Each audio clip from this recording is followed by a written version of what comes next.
Good evening, madam.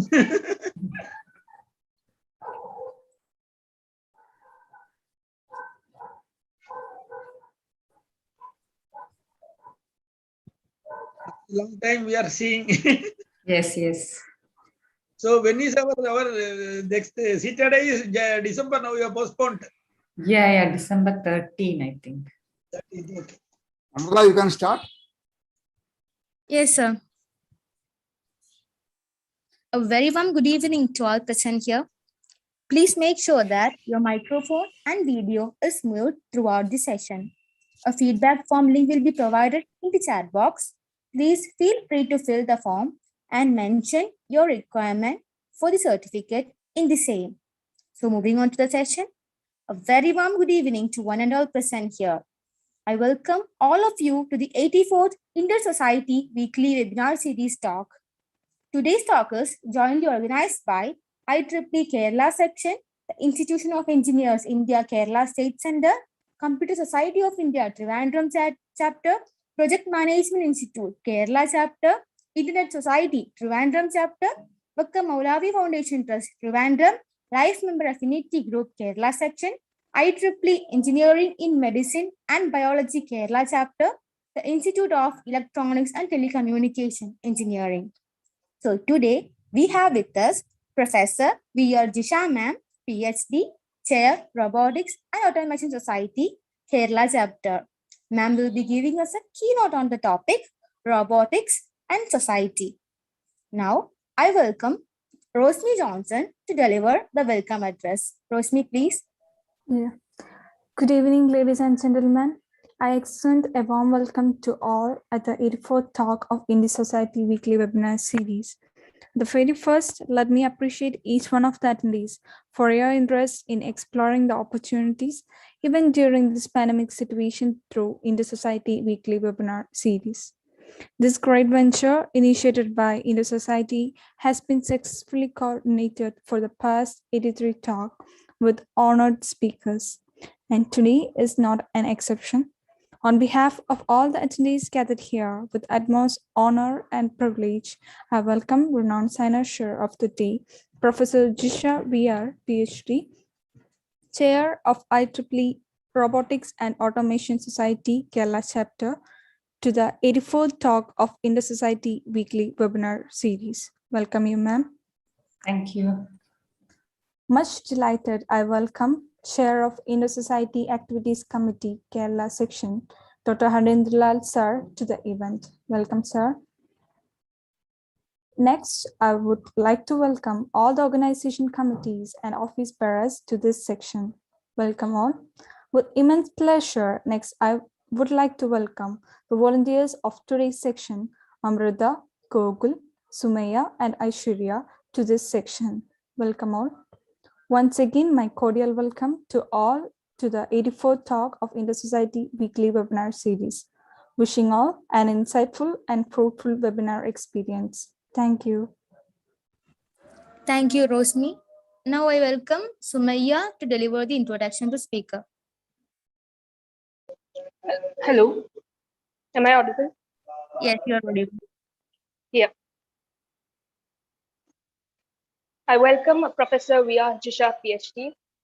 Professor Jisha V.R. joined College of Engineering Trivandrum as a faculty in 1999 after obtaining BTech in Electrical and Electronics Engineering from the same institute in 1995.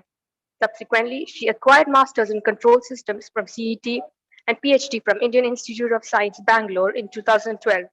She is currently working as an associate professor in Department of Electrical Engineering, College of Engineering, Trivandrum.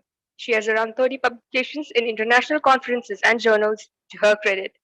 She is also officiating as chair of IEEE Robotics and Automation Society, Kerala Section, member of Board of Governors, Kerala Technological University, member of Board of Studies, BTech Robotics and Automation, St. Kitts College of Engineering, and former convener, Syllabus Committee, BTech Robotics and Automation, Kerala Technological University. I warm-heartedly welcome you, ma'am, to this webinar. Thank you, Sumaya.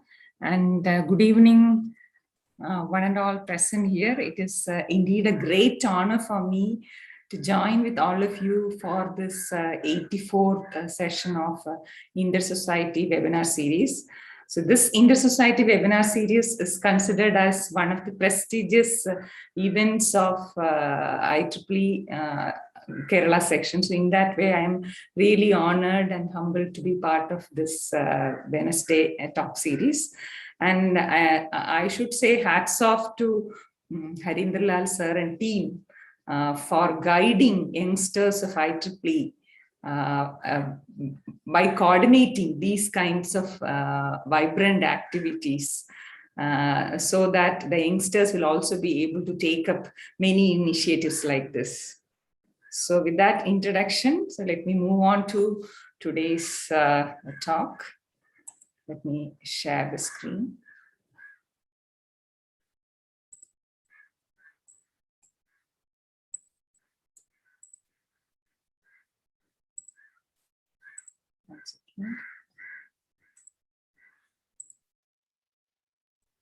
Yes, I hope the screen is visible.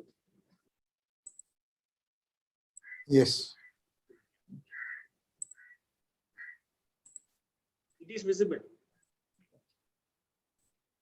So the title of today's talk, I thought of talking something about how robotics is contributing to the society, robotics and societies. That's the title of the talk. So why, see, all of us are very much fascinated, right? Like when we hear the word robots, why? Because no, it is apart from precise and consistent, robots can work in any environment, adding to their flexibility.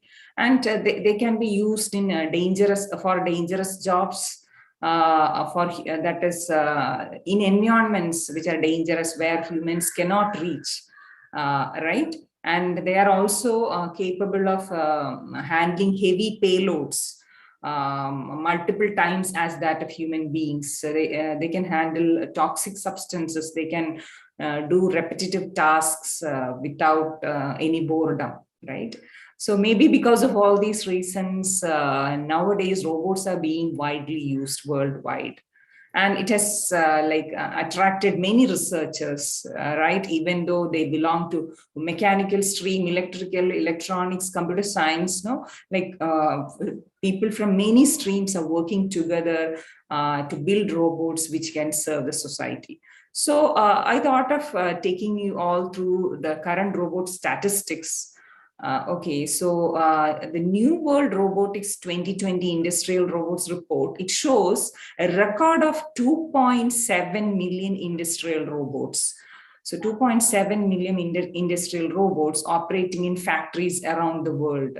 So it's an increase of 12%, we should say, year-wise. So, and sales of new robots remain on a high level with 373,000 units shipped globally. So you can just have a feel of the market. So, Indian robotics market was evaluated at 4,564 units in that year, and it is estimated to grow at around 13.3% in this 2019 to 24.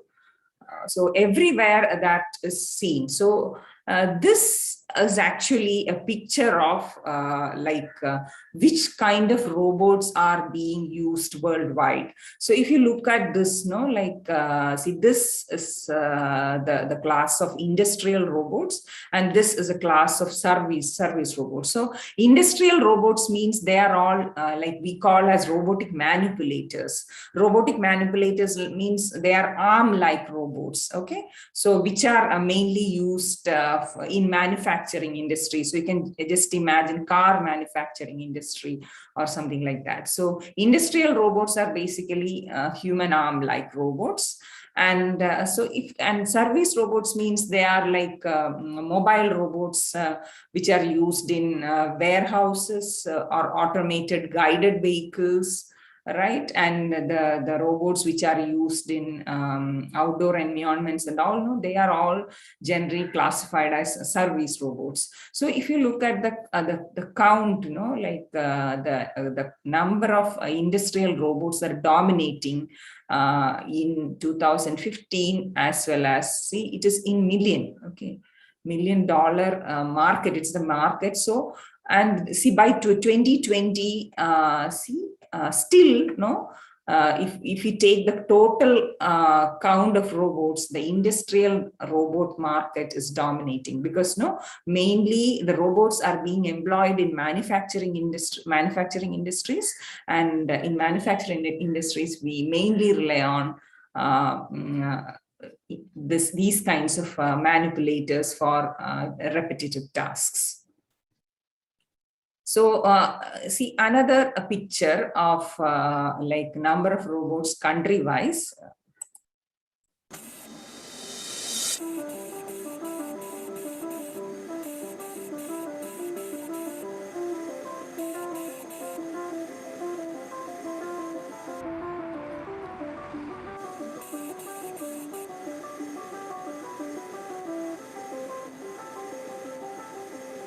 See, 13.8 billion US dollar value of new installations. 73% of installations in top countries, 5 countries. So this shows the robot density worldwide. So average of 113 robots per 10,000 employees.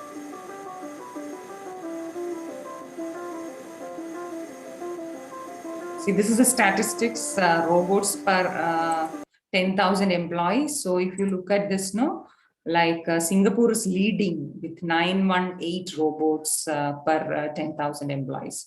So we could see that the market is growing. A lot of robots are being used. Okay.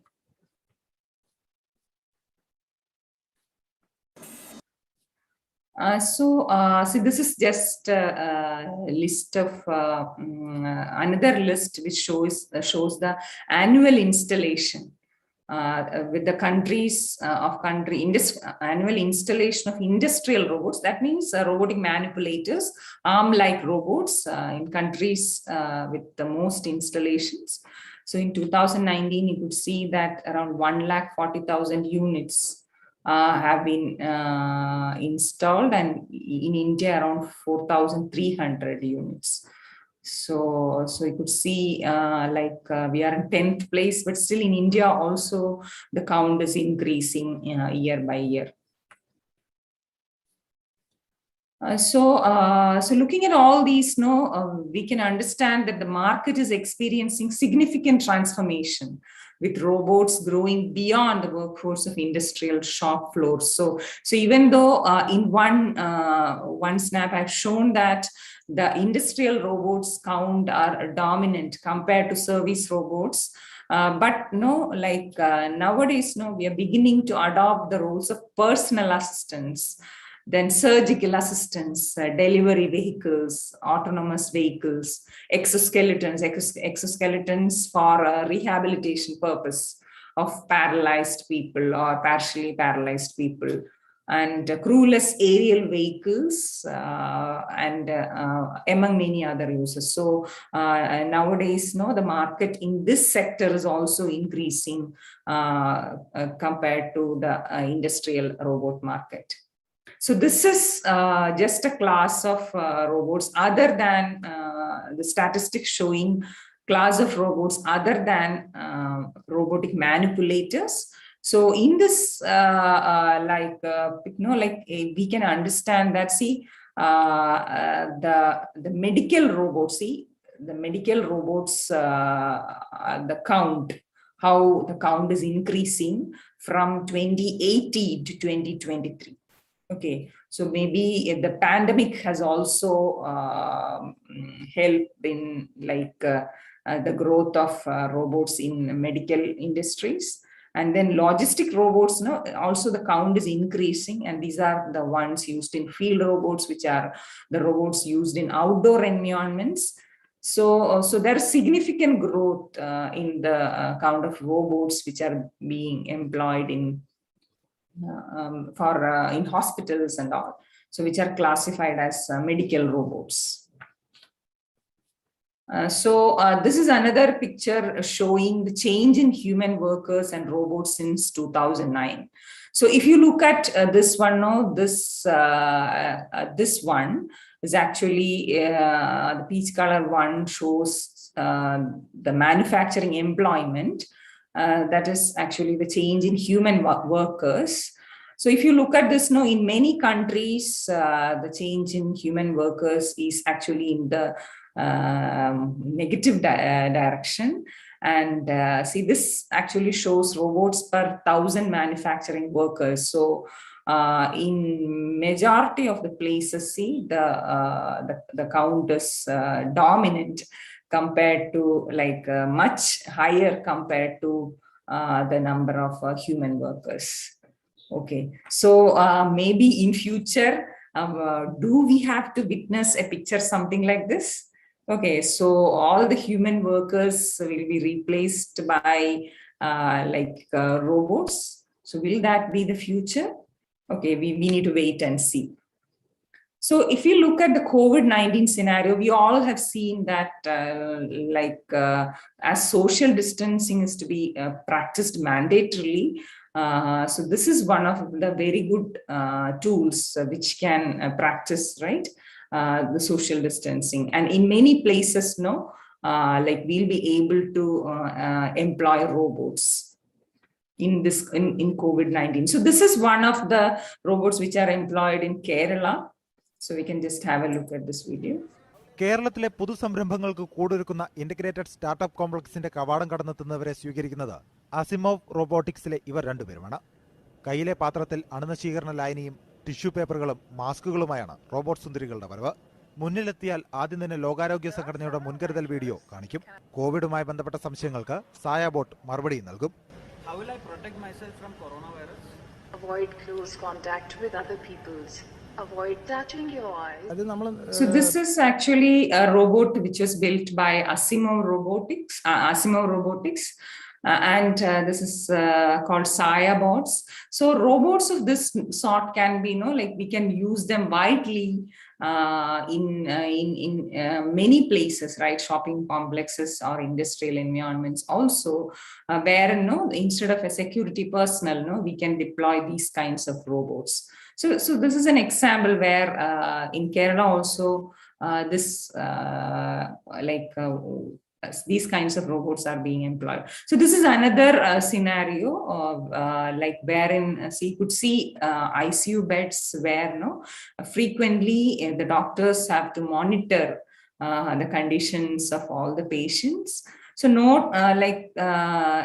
each and every time, see, with the help of, if we could employ these kinds of robots, the doctors may not have to frequently come near the persons wearing the PPE kit and monitoring the conditions, the temperature. And see, already we know that there are many devices connected to the patient, and many of the parameters will be displayed in the monitor. So, and the main parameters can be transmitted or see through this. This can monitor, and that can be transmitted through the doctor, and he'll be able to analyze. See, instead of wearing PPE kit, easily they'll be able to see. It's not that completely we can operate all these ICUs with robots, but in between, we'll be able to deploy them too. So this is another scenario where food is being delivered. So this is a scenario in Tamil Nadu where a robot was being used to deliver food to the COVID affected patients in COVID ward. Okay, so which could also ensure social distancing. No one has to wear PPE kit and go and distribute these kinds of or medicines or food material. So this is another scenario. One at Bangalore.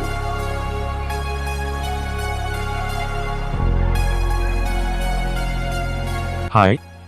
Name please. Sharat Kumar. Phone number please. 9030-300-300. Let me check your body temperature. Please take a step back and look into the camera. Your current body temperature is 100.8 degrees Fahrenheit. Do you have a fever, cough, throat pain or difficulty in breathing? Yes, I'm feeling feverish. The screening is complete. Now you will need to go to flu clinic for further assistance.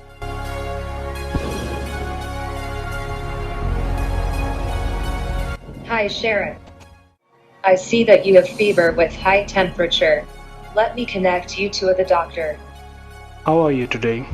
I'm feeling feverish, doctor. Do you have any throat pain or breathlessness? No, doctor. It looks to be normal fever and not COVID. Mitri will issue the entry pass for you. Thank you. Please collect your pass and proceed through gate number 2. Yes, we could see that, at many places, human intervention could be avoided, and easily, like many stages of scanning was over with the help of this robot. Even the admission ticket was issued by the robot.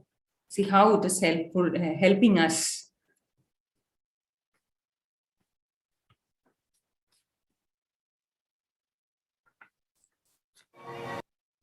See, this is the scenarios which I mentioned previously.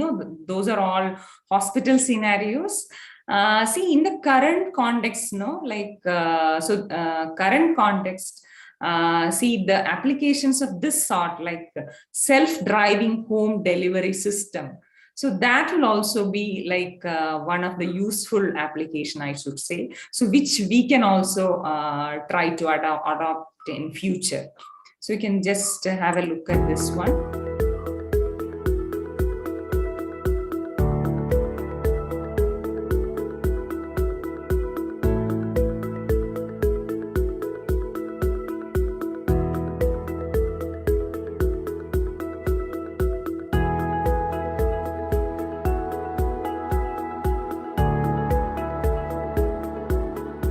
It's able to avoid obstacles also.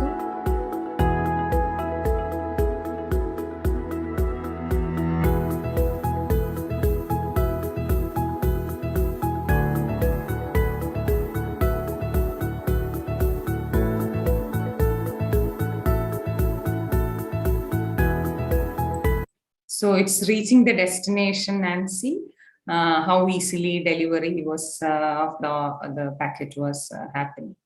So maybe this can also be the need of the day for us too, and we need to think of delivery systems like this sort as well. So this is another scenario wherein the delivery is being done using drone, which are referred to as aerial robots. Like, see, the previous case, we can rely on when the distance is not much. Maybe in a flat complex or a residential area, we can think of the previous one. But if the distance is more, we can think of a drone delivery system. But see, in India, the scenario is totally different, we should say. Maybe the rules and all have to be changed if we need to adopt this kind of a delivery system. So this has been already implemented by Amazon.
a demonstration of how the packages delivered via drone system. So for all of us engineers, there are so many challenging tasks. So if you look at all these examples, whether you are a mechanical, electrical, or electronic or computer science engineer, there are a lot of research problems which are open for all of us.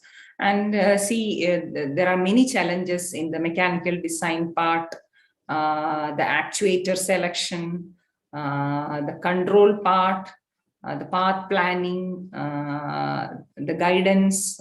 So there are a lot of problems, which are to be solved. Like, if we look around the Indian scenario, we could not see these many kind of applications. Maybe in future we can witness many more applications like this.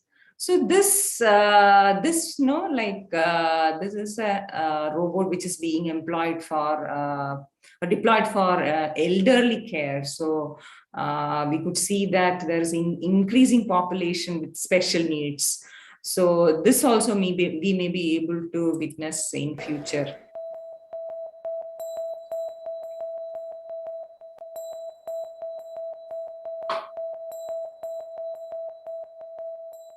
Would you like to dance with me? Yes. This song is In the Mood by Glenn Miller.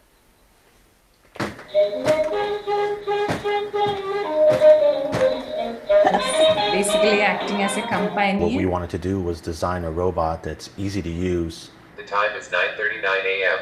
Designed specifically for seniors, but also affordable. I think that was very important. It's something that seniors, older individuals could trust. He's company, and there's somebody to talk to, and somebody to dance with. I like the song that he plays, actually. Okay, Rudy. What would you like me to do? Help me.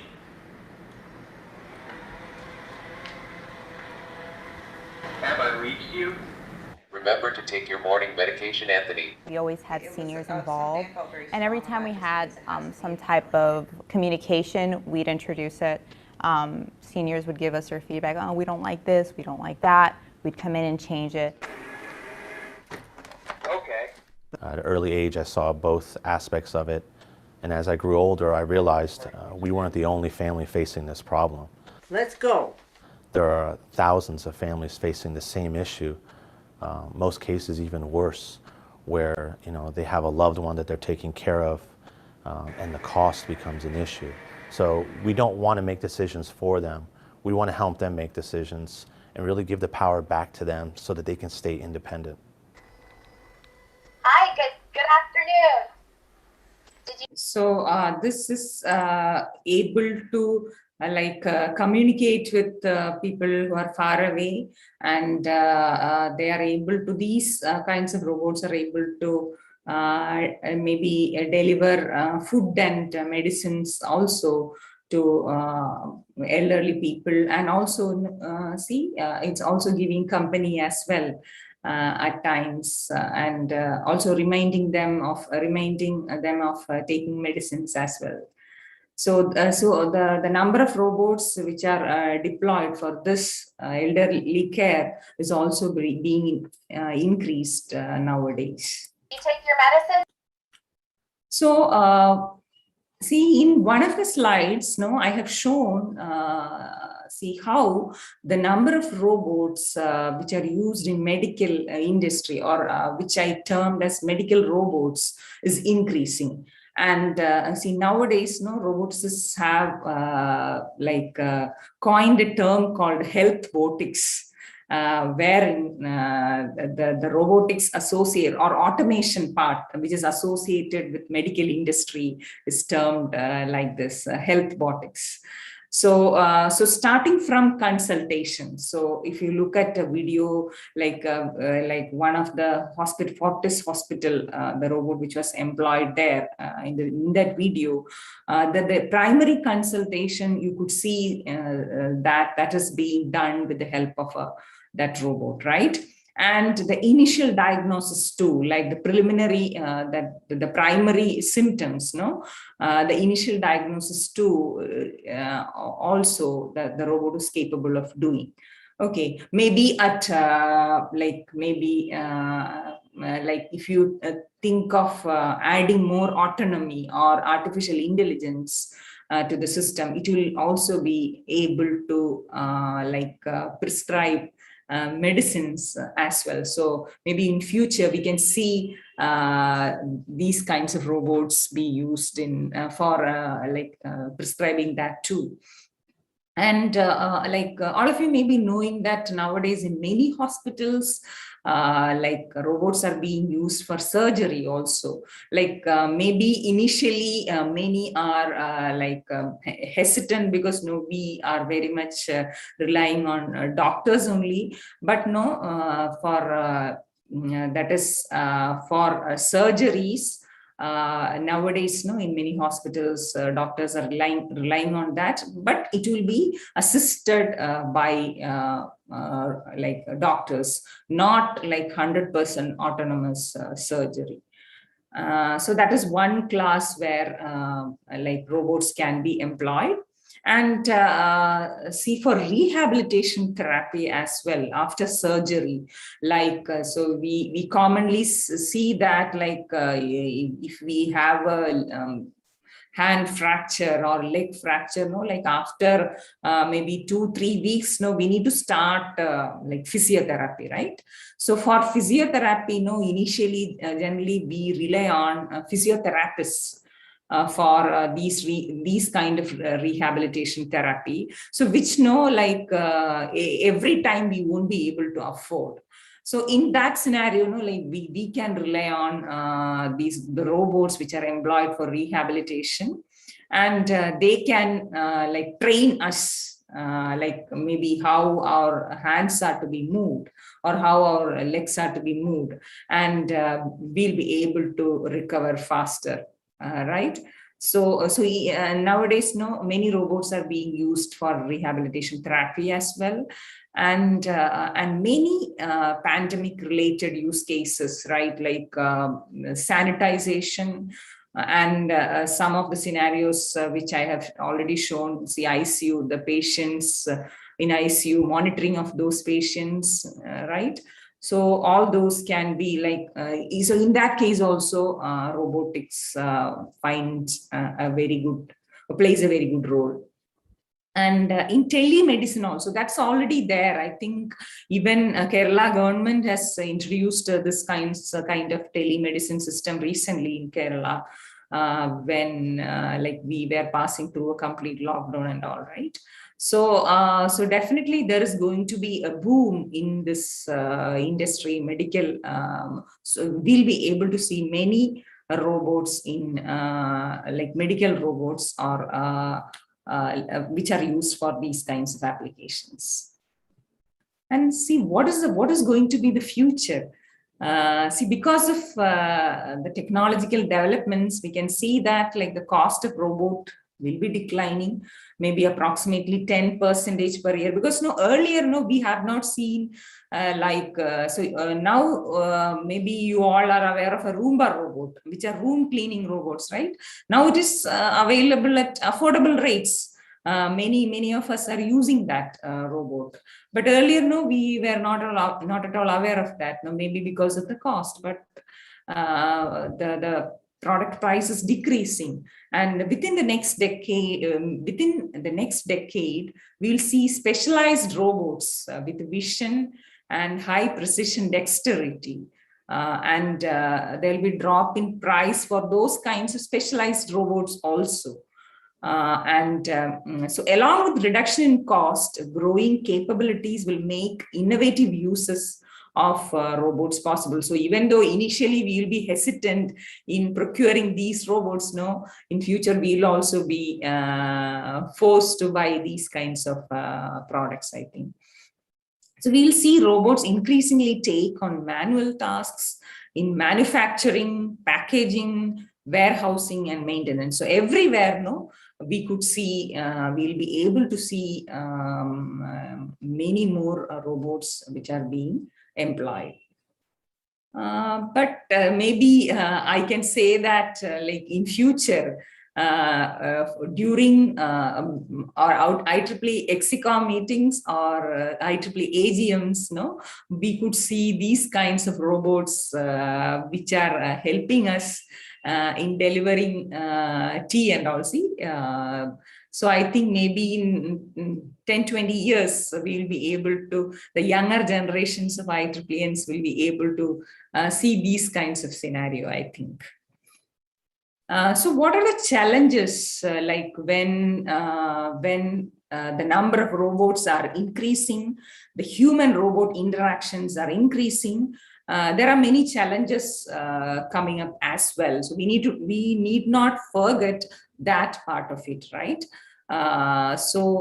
There can be issues of privacy because like just imagine we are using robots for elderly care, and like maybe like our parents are using this and no one else is there, and see there's a camera which is attached to that, and if someone else and see it is actually connected to the network also. So like as in computer network security, in this case also there can be problem, like if someone wish to intrude into and okay, look at the surroundings, whether it's okay, whether I can come and steal something. Okay, that kind of like there is going to be issues of privacy and manipulation, opacity, and bias. Like some like you cannot say that okay, it is 100% safe. So in that scenario, like so how can we how we can overcome those kinds of challenges? So generally we can call them as a number. Generally there can be number of ethical challenges. See, for robots to work properly, they are like a lot of data may be required, and generally then like when we think of including AI part also, when we are trying to make it more and more autonomous, we need more and more data. Okay, so so this can be an example of spatial data from sensors. Okay, so where am I? Okay, these sensors will be giving the answer to the question, where am I? So that information is available. The use of cameras and cameras to detect and recognizing people, and data necessary for deep learning with the use of AI. So when intelligence is more data will be like processed, and which is actually actually if someone is intruding into the network, they'll be able to hack that data and misuse it. So definitely it should follow, it should comply with the general data protection regulation, as in the case of computer network. So we need to think of like whether we can reduce the quality of data or not quality of data, like the data minimization. So with minimum data, can I get the required information for respecting the privacy of person interacting with the robot? So there are a lot of challenges you could imagine, but no, like it should not affect the functionality of the robot also, right? We need to get things done with that robot, but and there should be data minimum. So it's kind of a conflicting scenario, but still scientists and engineers may have to solve all these problems or as well.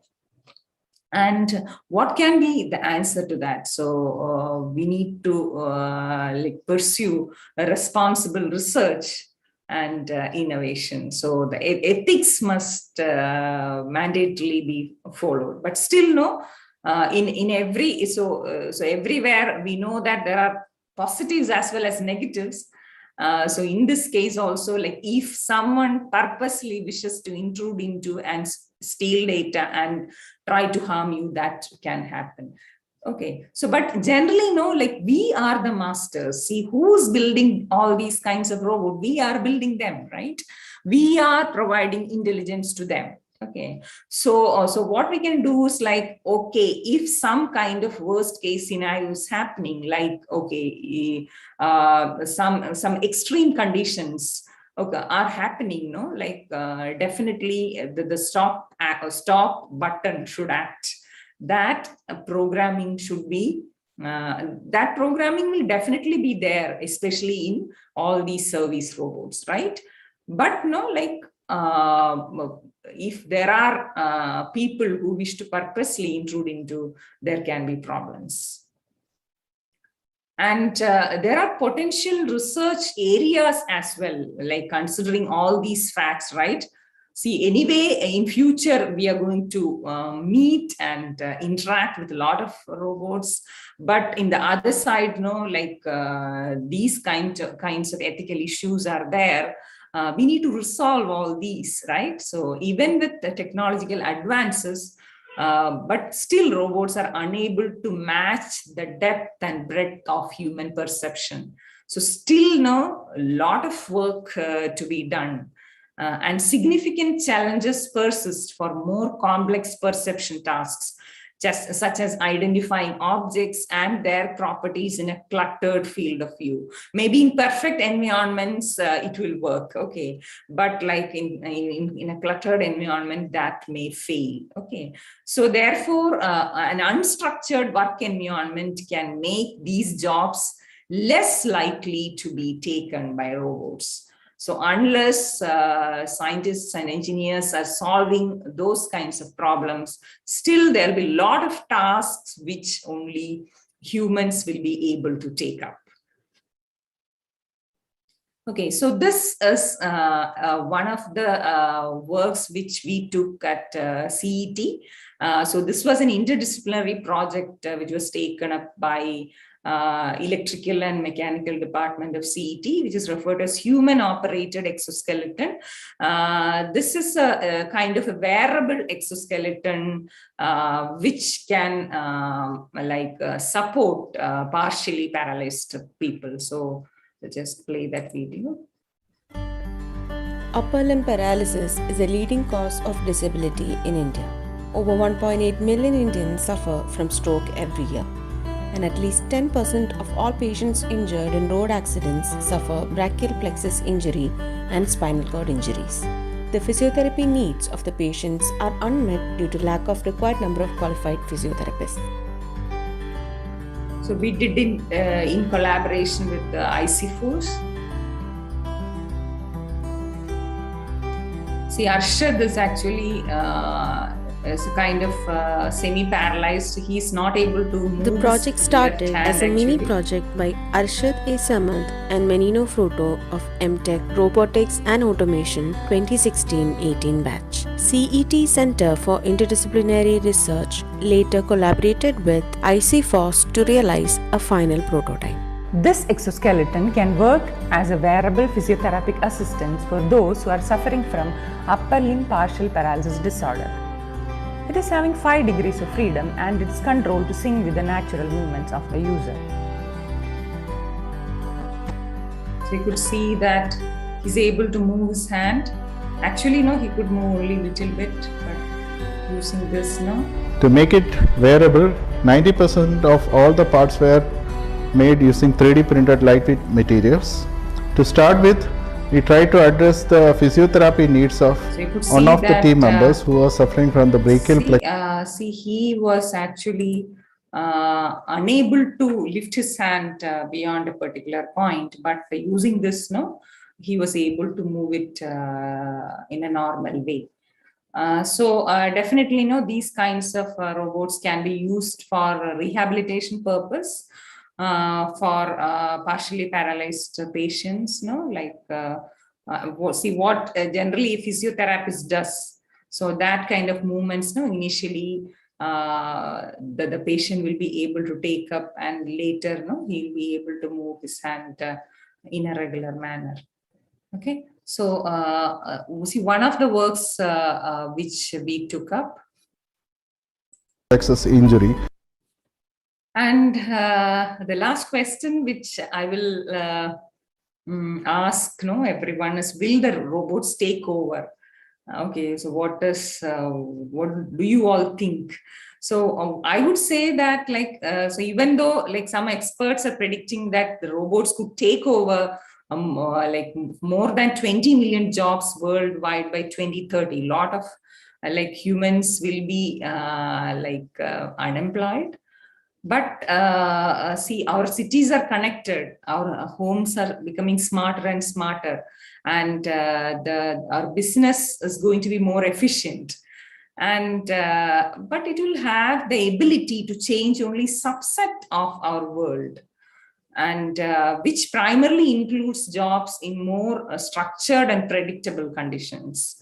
Okay, but when the environments are changing, and when there is some randomness or some uncertainty, so there can be challenges, right? So there are still many industries and workflows that may need humans. So even though the number of jobs for humans are the employees are reducing, mainly they will be employed instead of the maybe the primary task of packing or something like that they may be doing. Maybe they have to shift their job to maintenance and repair of these many robots which are being employed in industries. So the nature of job may change, but definitely there will be job opportunities for many of them. So I should say, so this is by Rod Griffin. See, at bottom, we should say robotics is about us. See, it is the discipline of emulating our lives, of wondering how we work, right? So actually, this creation, I don't know when this is going to happen, but partially, we are trying to mimic, okay, how we can mimic the movement of our hand. So now you might have seen how the exoskeletons are helping the people who cannot walk. They are able to walk wearing these kinds of exoskeletons, right? So different parts we are trying to understand more and more, and trying to understand more about that, and trying to recreate like this. And so with this message, I'll be concluding today's session. See, one machine can do the work of 50 ordinary men, but no machine can do the work of one extraordinary man. So still, humans will be dominating, because we are the masters are in programming or making these robotic systems autonomous, right? So in that way, definitely we'll continue to be masters in future too. So that's what I wish to convey. And with that, I'm concluding, and thank you all for patient listening. I think Thank you, ma'am. Thank you so much, ma'am. It was really informative, at the same time very interesting. Thank you so much, ma'am. Ma'am, we're having a few questions in the chat box. Ma'am, can I read out the questions for you? Yeah, sure. Ma'am, first question. Ma'am, whether COVID creating virus knew that mankind can still survive because they have robots to take care of themselves, even in the presence of COVID virus. Moreover, it is an opportunity for mankind to test and prove their inventions on robots. It appears to me so. Ma'am, your views, please. Sir, I don't know whether COVID creating virus knew or not, but still, see, it is proven that whatever be the challenge coming before us, humans are able to resolve many of them. So see, initially, flood came. So we tried to come up with many strategies to come out of that trauma. Many were left homeless, but still, we all work together to come out of that. And there also technology helped. And in this case also, we could see, like in many places, the automation and robots have helped us a lot.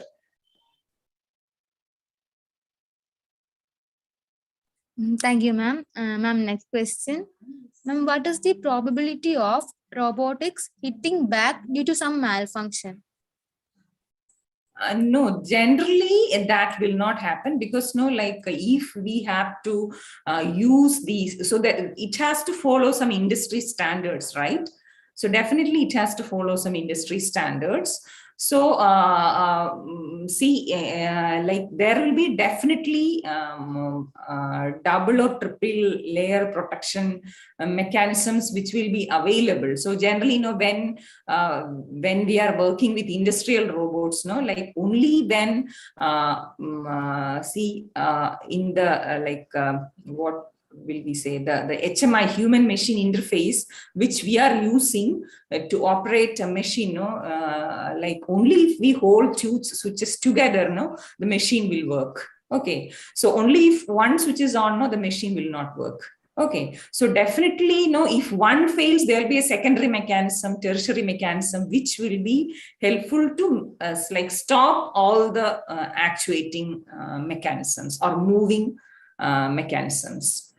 So then only we'll be able to like deploy them either in industries or in or as a service robots. Okay, so this I could say, because like when we started working with exoskeleton, so we didn't know that like initially we didn't know that we need to get approval from the doctors, like the biomedical experts. So there should be many clinical examinations, like many trials before that is being actually used in like for a rehabilitation purpose. So later we came to know that only if all these tests are passed, you will be able to use them for a practical purpose. So definitely, definitely those kinds of mechanism will be intact if it has to be used, like if it is interacting with human beings, definitely. Thank you, ma'am. Next question. Ma'am, could you please talk about the building blocks of an industrial robot? Building blocks? Of an industrial robot. Okay, so like industrial robot is basically, as I was mentioning, it's like our human arm. Okay, so it will be basically having limbs, we should say, which are rigid bodies. Like you could see these kinds of rigid bodies connected by joints, I should say. Okay, so we say that if you look at our elbow joint, so this is having only 1 degree of freedom. But so if you look at the wrist, it is having more degrees of freedom, right? I could move like this. But so if you try to imitate this joint, like I need only 1 motor for this. Okay, so we need to think, okay, so basically, first of all, I'll tell the components. So they are links, joints, and if you have to make it autonomous, we need sensors, because we need to know how much it has moved. Okay, or if I have to pick something or do some task, some camera should be there to position it perfectly. So sensors are there, and plus controller. Okay, so these are the mandatory components, or I could say the main building blocks of an industrial robot. So while we are trying to implement them, like for this joint, for example, I'm telling, I need only 1 motor. But if you look at the shoulder, it is basically having 3 degrees of freedom. Like I can move like this. So in 3 directions I can move, right? So I may have to use 3 different motors there. Otherwise, like you can either use motors, any actuators you can use. Okay, so the actuators can be as I was mentioning, can be electric motors, like servo motors, stepper motors, or DC motors, even BLDC motors. And also like some in industries, like if you look at car manufacturing industry, you could see that the robots are lifting a car. But generally, if it has to lift a car, that means the payload is too much. So there, no, in that scenario, we cannot use an electric motor. So in that case, no, hydraulic actuators are better. Okay, so if payload is too much, no, we need to go for hydraulic actuators. And in some, so suppose you just imagine a case of food processing industry where robots are being employed. So there, no, we can rather go for pneumatic actuators rather than hydraulic actuators, because no, hydraulic actuators, there's a possibility of leakage of oil, so which can contaminate food. Okay, so depending on the industry, the requirements, we need to choose all those actuators. So these are the main components of a typical industrial robot, or we can say robotic manipulator. Thank you, ma'am. Next question. Ma'am, in Kerala, introduction of robotics is improving productivity. The problem likely to come up is people lose employment. This can create labor issues in our state. How can such problem be solved? What I meant is the introduction of industrial robotics. Please note. Yes, so this already I have mentioned, sir. Even though like there are like if you look at Kerala, no, like there are not much not many industries, I should say, as in other states. But still, no, like in the industries we have, definitely, even though there's less employment to the conventional job which they are doing, there are going to be many other jobs which they can take. Definitely, no, they cannot move on or with the knowledge they have, or with the tasks, what should I say? See, if they are capable of doing only that task, no, they won't be able to survive. So they should be trained to do like maybe the maintenance, or the repair, or just the operation of all these devices, right? So, but we should welcome all those kinds of changes, because no, like there can be repetitive tasks. See, repetitive tasks, no, when we are doing, see, like the precision can be less, the accuracy can be less, but the robots can tirelessly, no. They can work for hours without boredom. They don't need any like air conditioning. They don't need any ventilation or something like that. No, they can work for hours, and it's going to increase productivity also. So definitely we need to choose the plus points, but it's not that all the employees should be sent out, but they should be trained in other domains so that they'll be able to support the system for improving the productivity. Thank you, ma'am. Next question. Ma'am, please elaborate on the advantages of robots in surgery applications. See, what I understand is that like some of the complicated surgeries, no, are taking 6 hours, 10 hours, 12 hours, like that. Okay, so so I have heard from doctors that like even a simple mechanism, okay, even a simple mechanism which can support their hand. See, I was talking to one of the neurosurgeons in a medical college hospital. So what he was telling, no, we don't want a completely automated mechanism. So if you can just devise a mechanism which will adjust its height and position depending on how our hand is moving.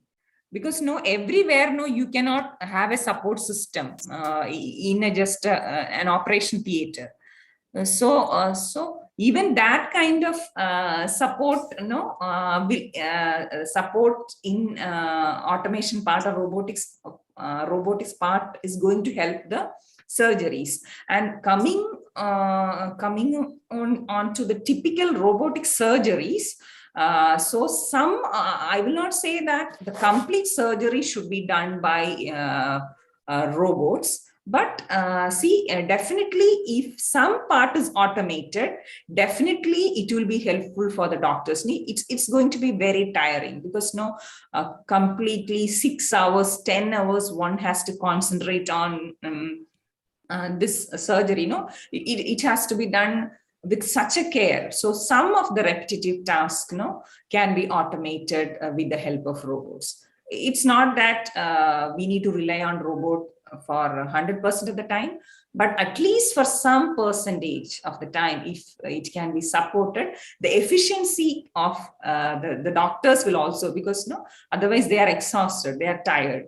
So these kinds of things, simple mechanisms can be incorporated, which will help definitely the outcome of the surgery. Thank you, ma'am. Next question.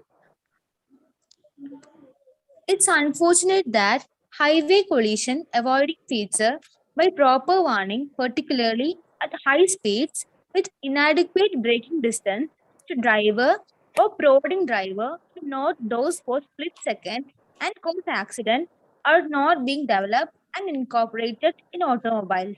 I'm thinking in this regarding in India. Yes, sir. Actually, nowadays, many industries are working. So even in Technopark, Tata Elxsi is working on many of these features.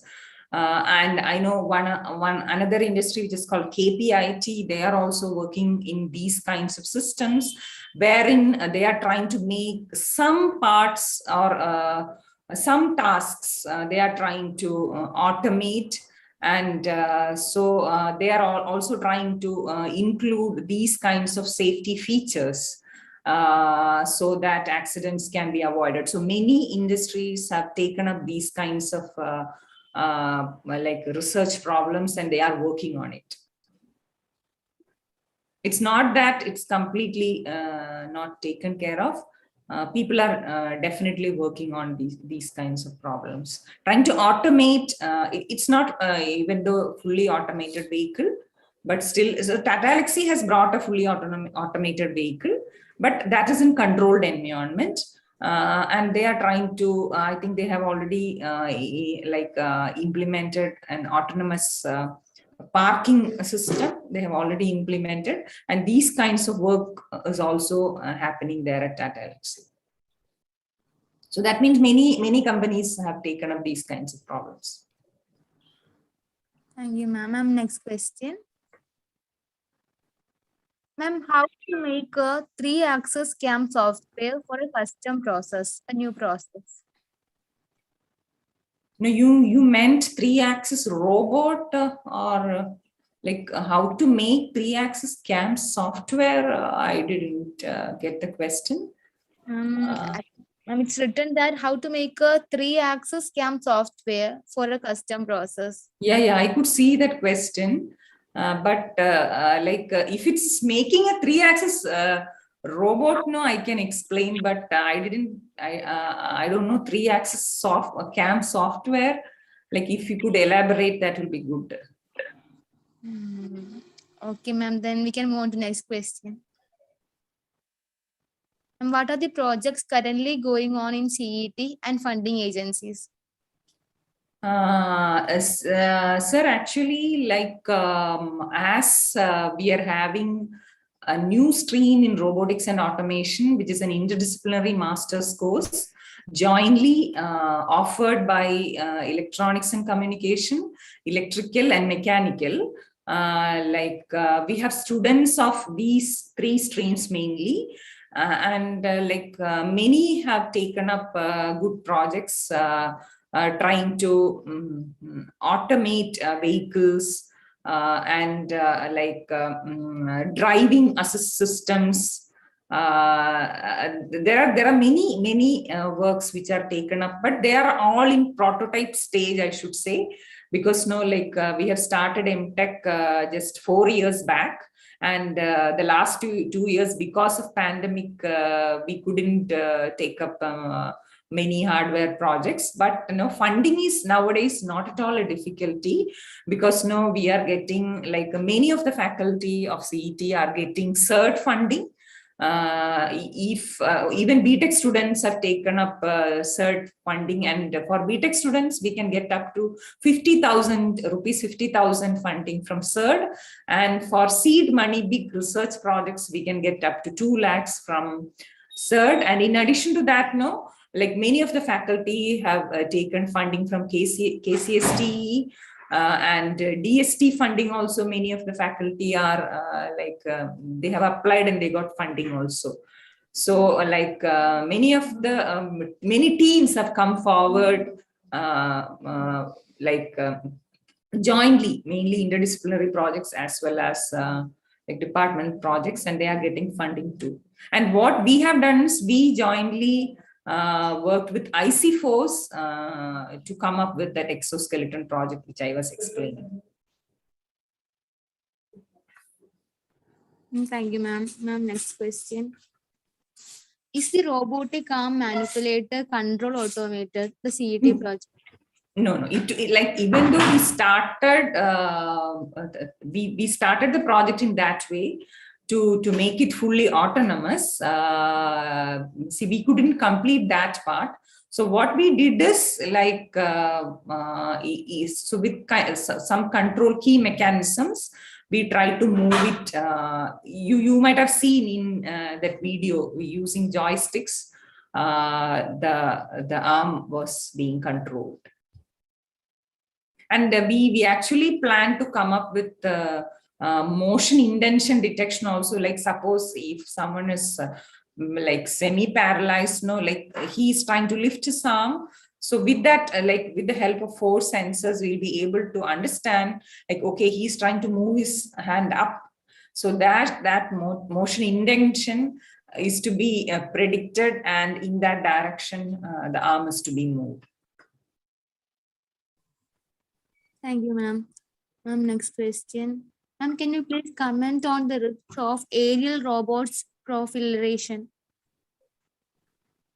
I didn't get that question.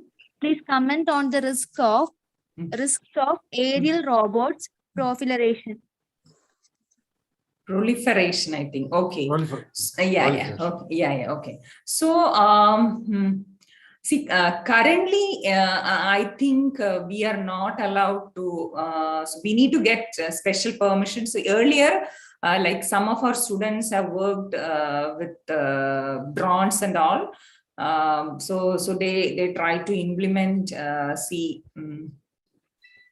drones for vehicle tracking and all, but initially we did without getting any permission and all. Recently, Kerala police have come with many norms in order to, if you have to start working on aerial robotics.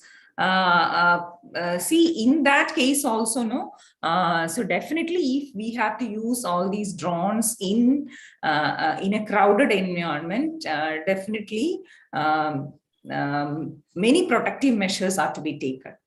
Okay, so otherwise, if it doesn't pass all those safety standards, that will not be allowed to see, nowadays, you will be knowing, like in marriage functions, in almost all the marriage functions, you will see some drones, right? So they are all of standard companies, and they have all passed some, all have some safety standards. Otherwise, you cannot use that. So nowadays, more because people are misusing that, so many accidents are happening. So definitely the conditions are more tight, I should say. Thank you, ma'am. Ma'am, next question. Like a CEO of a company, is there any super robot to monitor the proper functioning of all robots in an industrial floor?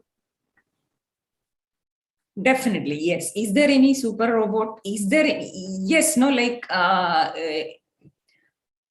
definitely all that. So you may be aware of a SCADA system wherein supervisory monitoring of all the devices is possible.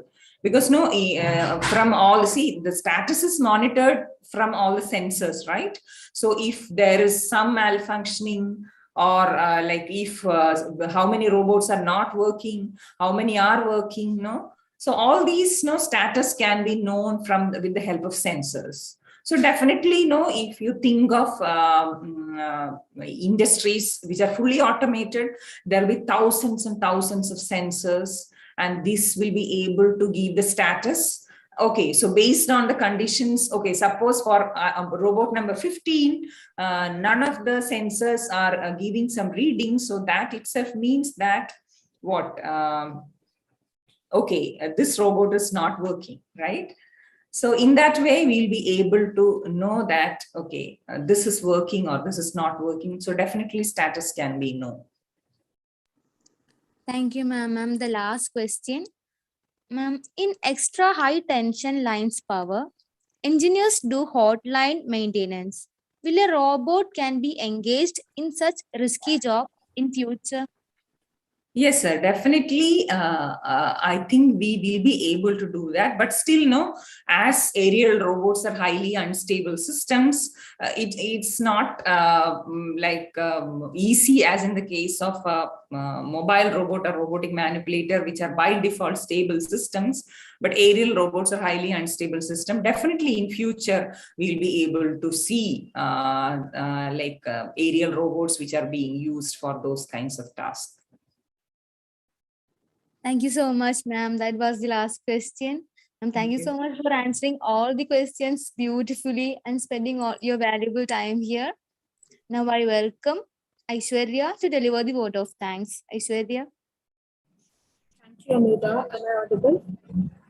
Yes, you are. Good evening, all. Thank you for attending today's 84th in the Society Weekly webinar series. First off, I would like to express my heartfelt gratitude to our keynote speaker, Dr. Jisha Via, for such an informative session and also for clearing all the queries raised by our participants in the chat box. Thank you so much, ma'am. Next, I would like to thank all the organizations involved in our initiatives, and I would also like to thank our role players for today. Our Zoom master, Gokul.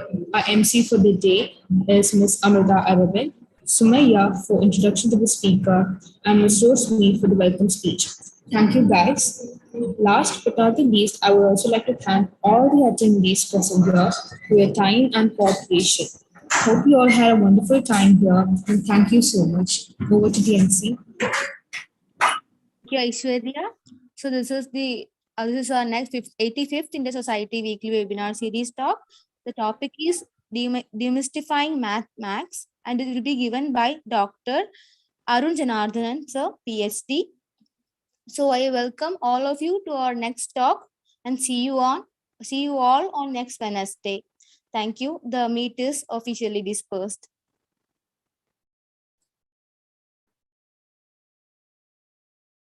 Thank you, Thank you, sir. Professor Jisha. Yeah, thank you so much, sir. It's indeed a Very honor. insightful presentation on robotics and how it is affected on the Thank you so much, sir. society. Yeah. Thank you very much. Excellent presentation. Thank you so much, sir. Sir, actually, see, people like Harindra sir are doing a lot of things, we cannot sit idle, no? We too need to do a lot of things. Yes, we see the future IEEE in people like you. And we expect more sessions from you. Thank you so much. Thank you. I think Chandramohan sir was there. I think some in between. He was there. Dr. Surendran. Our Surendran sir was there. Okay. I have not seen. Okay. Yeah. Next very interesting topic on demystifying maths. Many of us may not be knowing the intricacies of each problems. This man is an expert on this one. I request all of you to attend this program. Very insightful program on maths. Most of our things will be solved there. So he will be simplifying all those math principles like that. Okay. I heard that he has presented some talks on under the Madras section. Very much appreciated. So I especially invited him to, and he was very much willing to give a presentation. I request all of you to attend the program. It will be useful to all of us. Thank you very much. Thank you all. Have a great day. Have a great time. See you next week. This time for the 85th talk. Yeah, thank you, sir. Thank you all. Yeah, Muhammad Qasim here. Thank you.